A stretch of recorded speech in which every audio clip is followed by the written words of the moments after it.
r/ask Reddit. What do you personally view as a scam that everyone accepts otherwise?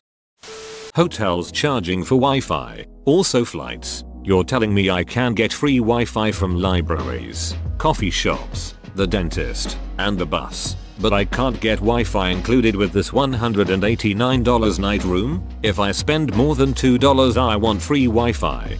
Somehow it's always the more expensive hotels that charge for Wi-Fi too. I went to a hotel that was over $200 night and it didn't include Wi-Fi or breakfast. The next day was at a cheap hotel that was like $60 night and it included free Wi-Fi and breakfast. Like WTF. The expensive hotels will have more business class customers who will gladly charge it back to their company. Meanwhile, the Ramadas and Holiday Inns of the world attract tourists with continental breakfast and indoor water parks.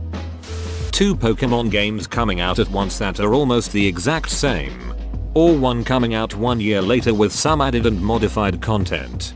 Upvoting this because it's the first thing I've seen in the thread that is not widely accepted as a scam.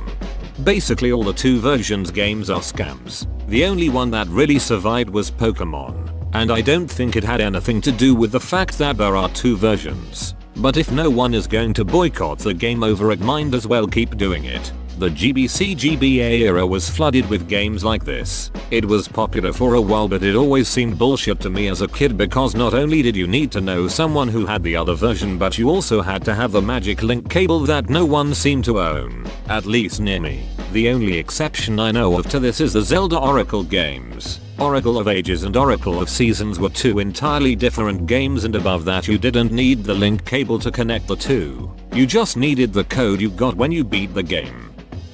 Flamingos. They might be real birds, but just barely. They can fly. That makes them more bird than an ostrich or penguin. Be grateful ostriches don't fly. Nah, be grateful emus don't fly. Pointy beaks. Second in the tall stakes and they've been in wars. Slight clarification on the last point. They won a war against Australia, and the Aussies were the ones who declared war on them.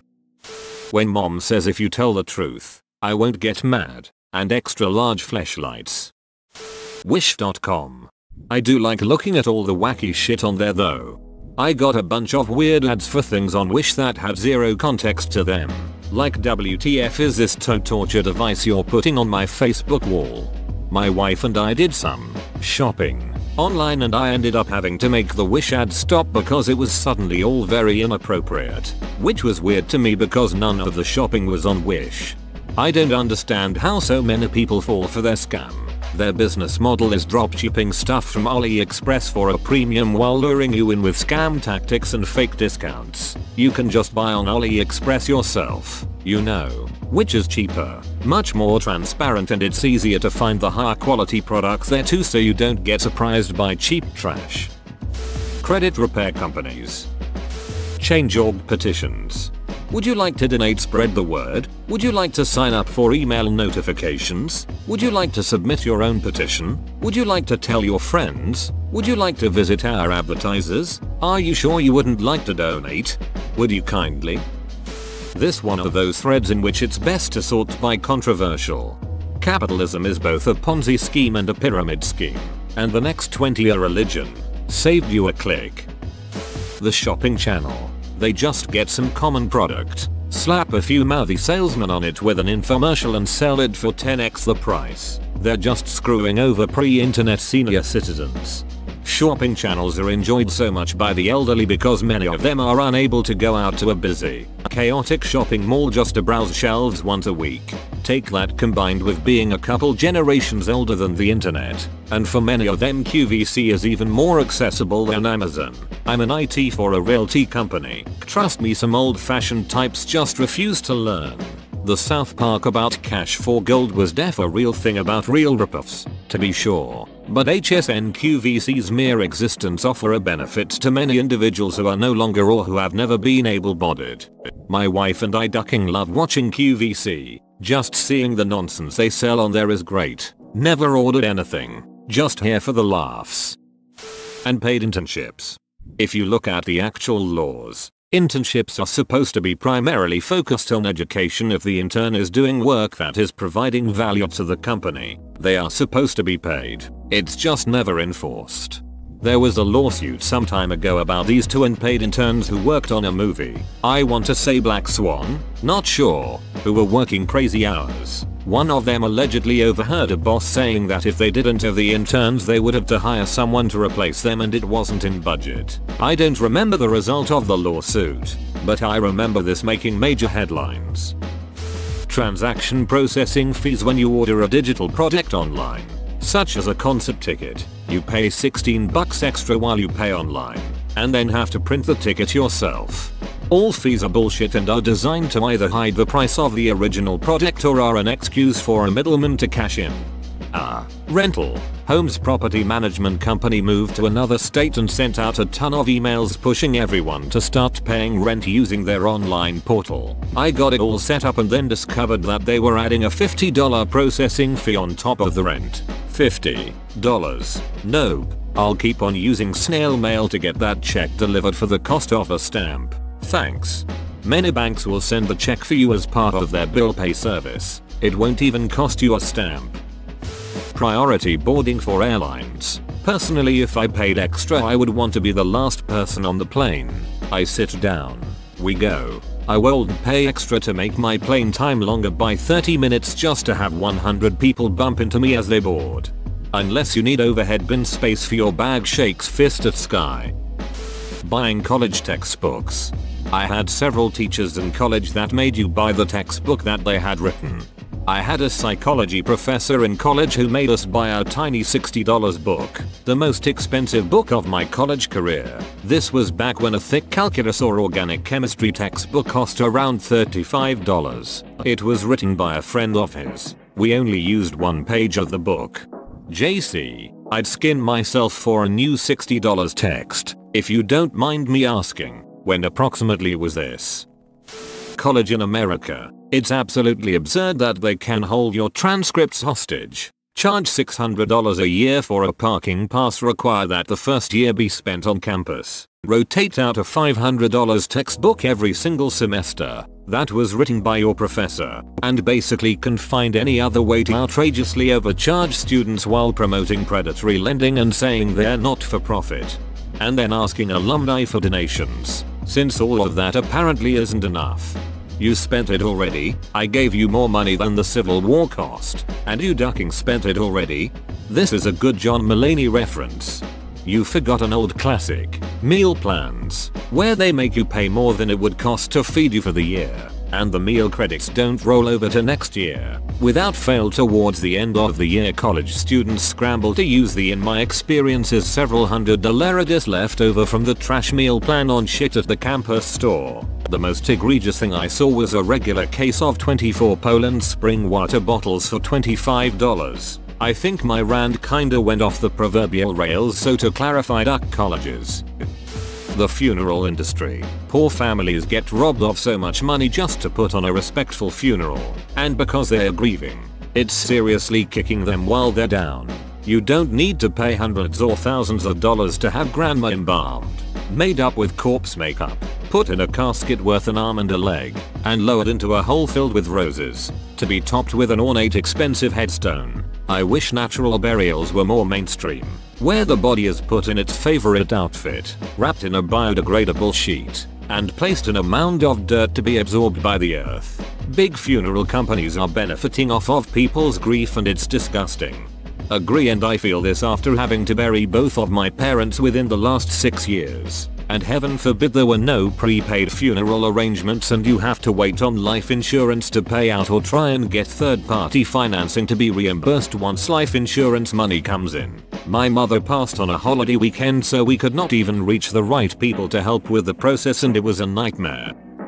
Subscriptions like Xbox Live Gold, PlayStation Plus, etc. It feels odd to have to own a console plus monitor/TV, buy a game, have an already paid internet subscription, and then above that, before you can even play the game. Not all of them. It's clearly stated which games you need a subscription for and which not. You need a paid subscription to your console's online service. They aren't too expensive, but it just feels a little odd. I do not own any consoles myself, nor am I trying to speak bad about console players. It just feels odd to me personally. As a guy who owns multiple consoles and has accepted this is now standard practice and pay for it, I still agree with you.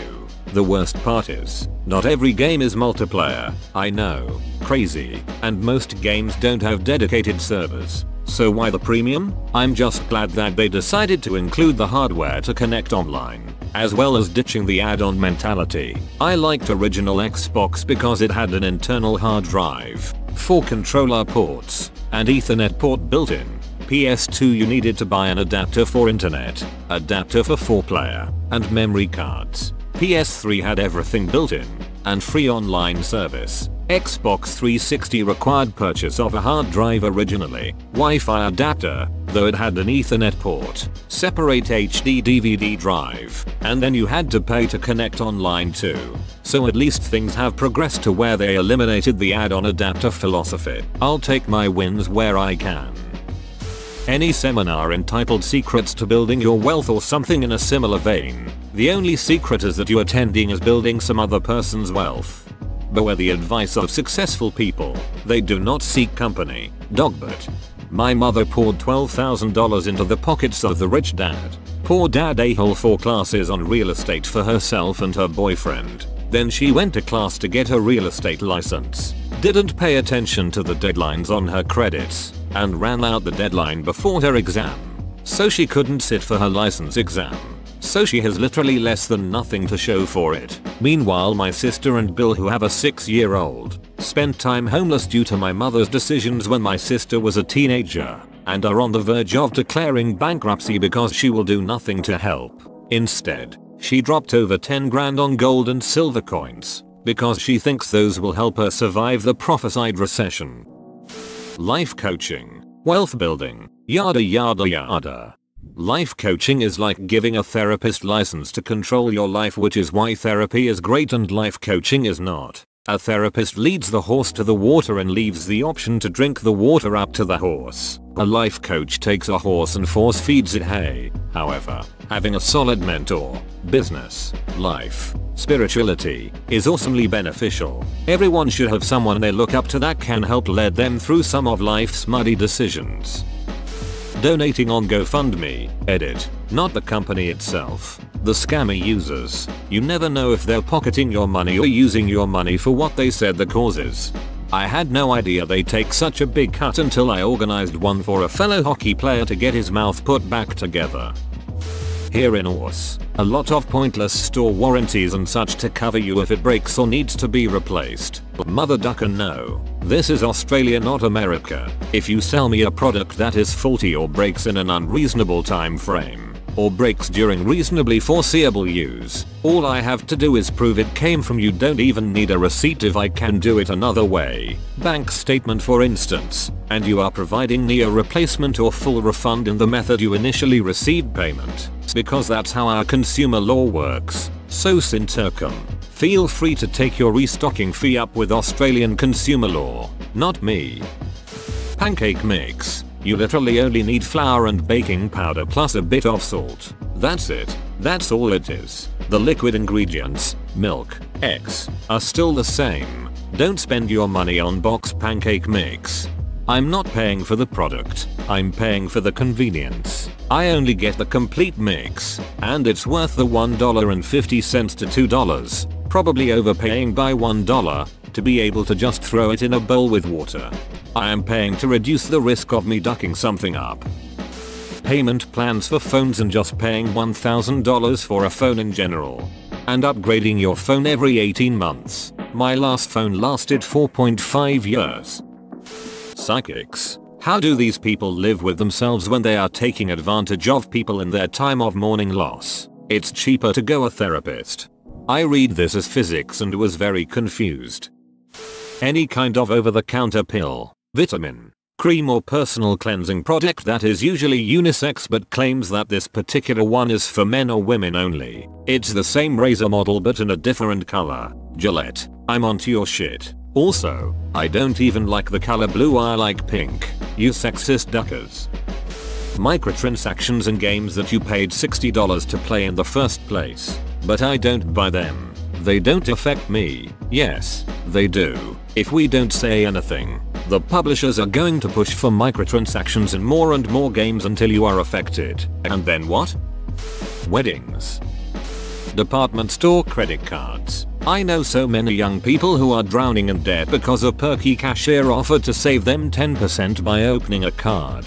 TBF, most credit cards and scams. It's carelessness and spending money you don't have that makes people suffer. It's definitely exploitative of the uneducated or impulsive, but it's not a scam.